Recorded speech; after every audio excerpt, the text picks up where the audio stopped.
Hey, what's up, everybody? It's Potato Panda TV here today, and don't mind my ring light here. Uh, but sorry about that. I guess I should have had that straightened up before I got this started. But as you can see, I gotta pick these up at GameStop. $6. I went to Target to see if they had any of the Kaldheim, and the Target I went to didn't have anything, so I just happened to be stopping by a GameStop, and they had some Kaldheim stuff, few things. They just had like these booster packs. They had some like the collector's packs, and then like one of those like $40 bundle kits or whatever they call them. But I just figured I'd go ahead and get a couple of these whatchamacallit booster packs or they're set boosters. So normally if I would have had some, I would have just gotten some like the draft packs or whatever they're called, where they got 15 cards per pack. But like I said, I couldn't find any at Target, and the GameStop I went to just had like these set boosters as far as just packs go, or they had the collector's set packs, but I'm not really up for spending 60 bucks, or not, $26 or whatever they were for. But sorry about that, I'll zoom in a little bit. But um I don't know, I guess this is for anybody that's never bought a set booster. If you're not looking to draft, set boosters are an exciting new way to add to your collection. Each contains one rare or mythic, maybe more, a guaranteed foil, and an art card. You might also pull a special card from Magic history. So I know art cards are also something they did with Modern Horizons. So I don't know. Let's see, trying to find a good little balance here. Don't want to be super close, but don't want to be super far away. It's too far away, so we can't read what's going on with these packs. But let's see. This is the art pack, or the trying to turn these over so I don't see what cards I get. But this is the art card. They get one of these in every pack, or it's not. It's going to be this particular card every pack, but just going to be this art card like this. And everyone I've seen, it's been numbered out of 81, so I guess that's kind of a natural things that make them out of 81.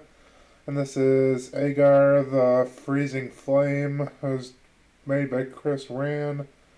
And yeah, so that's basically what the art cards look like. So let's see. I think they went back to putting the rare in the back, and then they put like an uncommon.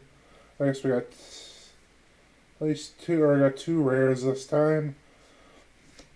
So I guess we'll just do this. And this is our foil card, Roots of Wisdom, and these cards. I mean, it's better than some other sets have been as far as foils go, but it's kind of, I don't know how easy it is to see on camera, but it still looks a little bit dingy, I guess, or kind of slightly foggy, but it's not as bad as some foils have been in the past, but it still looks kind of not, what am I saying, foggy a little bit, I guess what I'm trying to say. But and then there's some stuff about Arena, free to play, standard, draft, sealed, and more. And then some product for if anybody's new to Magic. Some products have like I know like the pre-release kits, and some boxes and like Planeswalker decks. I think come with codes where you can get they come with like the free packs for Arena, and they come with like Planeswalker. If you get Planeswalker decks, it comes with the cards that come with the Planeswalker deck or whatever. So we'll just kind of go through this, and yeah, it's when death Snail Berserker dies. If its power is 3 or greater, create a 2/2 black zombie Berserker token. Huh. I mean, I have a zombie deck, so this might be useful, but I don't know if I want to include it since the creature type isn't a zombie, but I guess it's something possible I could put in there. And then Elf Cleric.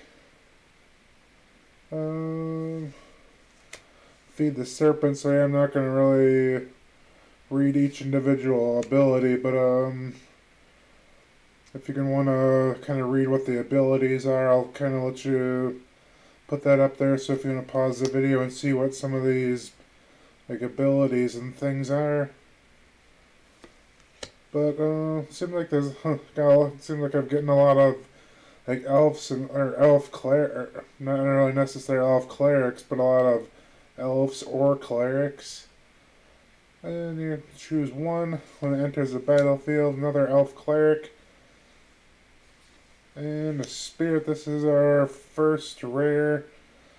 And then it is a snow spirit, ascendant spirit. It's kind of hard to read. I know my. Let's see, what's it? For two, I guess 2 of the land or 2 colorless. It becomes a spirit warrior with base power toughness 2/3. For 3, I guess 3 of the snow colorless or whatever you call it. If it's a warrior, put a flying counter on it. It becomes a spirit warrior angel with base power and toughness 4/4. And for 4, if 4 colorless or snow colorless, if a 7 spirit is an angel, put 2 1/1 counters on it. And it gains whenever this creature deals combat damage to a player, draw a card. And then there's a lot of something I've noticed. And this from opening pre-release kits, there's a lot of these saga cards in here. So for the first, this is a rare as well, enchantment. It's a 2 colorless, a red and a white. And for the first time it plays, exile the top 4 cards in your library until end of turn. Of your next turn, you may play these cards. And for turn 2 and 3, whenever you cast a spell this turn, put a 1/1 counter on target your creature you control. And we got a legendary snow creature, troll warrior. Swallow Ice Shaper. It's a red-green. And if you want to again read the abilities, I'm gonna let you keep it there for a second. If you feel like reading through it, or pausing through it, go ahead, or feel free to. And let's see, now we got pack number 2. Just trying to find a spot to put my trash. And we got a token, and 1 mana of any color. And let's see, here is our art card. Really upside down, but that's really some kind of neat art they have on that one. And it is Johannes Voss, Starnheim Unleashed, and it's 8 of 81. And I don't know, sometimes I have like a little special binder I put these like art cards in, but I mean, no, I don't think those art cards are really ever super valuable or anything, but I mean, they're always just kind of nice to have around, I guess. And just trying to find my rares.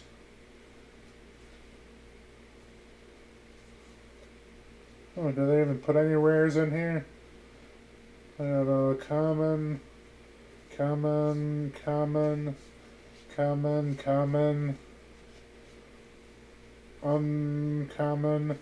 uncommon, rare. Oh, I guess they did put a rare in there. Sorry about that. For some reason I was looking through there and I didn't think they put a rare in there. But we got a snow enchantment, glittering frost. Enchant land, the enchanted land is snow. Whenever enchanted land is tapped for mana, its controller adds an additional 1 mana of any color. Huh. Definitely probably use that for one of my like a green deck I have. And there's our foil, and still, I mean, it's looks okay, but it still looks kind of far. The foiling on here still looks kind of a little bit foggy. I guess it's not terrible. At the beginning of your end step, each opponent loses 1 life and you gain 1 life. And then there's our token, and then our basic white snowland. Mammoth growth. Target creature gets 4/4 and +4/+4 until end of turn. You definitely probably use that for another my green deck, maybe either my dinosaur one or my dragon one. I think my dragon has green. I think my dragon's red, black, green. I think if I'm not mistaken. I've got a 3/3 wolf. And sorcery, put 1/1 counter on target creature control, then it fights up to 1 target creature you don't control. So I guess this is kind of like a sorcery where it just you let it attack a creature without having to be in like a attack phase. So if I'm just like in my upkeep phase and I put this in onto a card that's like 4/4 and it attacks a creature, it's like a 3/3 or something. It kills the other creature without actually having to go into like combat phase. So that's I guess kind of neat that they do that. And yeah, shapeshifter. This creates every creature type when it enters a battlefield. Put a 1/1 counter on a creature. I mean, I guess those are always not nice since they can use them in any since they're shapeshifters. You can, I guess, kind of put them in pretty much any deck or any creature type, or if you have like a creature theme or whatever, or a tribe or whatever you want to call them. Sorry, I'm misspeaking here. King Herod's Revenge. Horizon Seeker. And here's our one kind of uncommon. It's a white land. When you tap, you add a white, and then for 2 a white and 2 blue. And you gain 2 life and draw 2 cards when you sacrifice. And another saga. You gain 2 life for each foretold card you own in exile. Add a white and a blue. Spend this mana only to foretell cards or cast spells that have foretell. Return target card of foretell from your graveyard to the hand. And Nico. And then this is my rare legendary creature god. Gozima God Voyage. And then it's a flip card. At the beginning of your upkeep, you may exile this card. If you do, it gains whenever a land enters the battlefield under your control. If this card is exiled, you may put a voyage counter on it. If you don't, return it to the battlefield with X +1/+1 counters on it and draw X cards where X is the number of voyage counters on it. And legendary vehicle. Whenever a vehicle you control deals combat damage to a player, that player exiles that many cards from the top of the library. You may play lands from among those cards for as long as they remain exiled. So that's some kind of neat cards here. So some potentially useful cards. Nothing too. It doesn't look like there's anything too spectacular, like value-wise, or like great cards or anything, but still some pretty decent cards. So, but I appreciate everybody taking the time to stop by, and hopefully, as always, hope to see you around next time.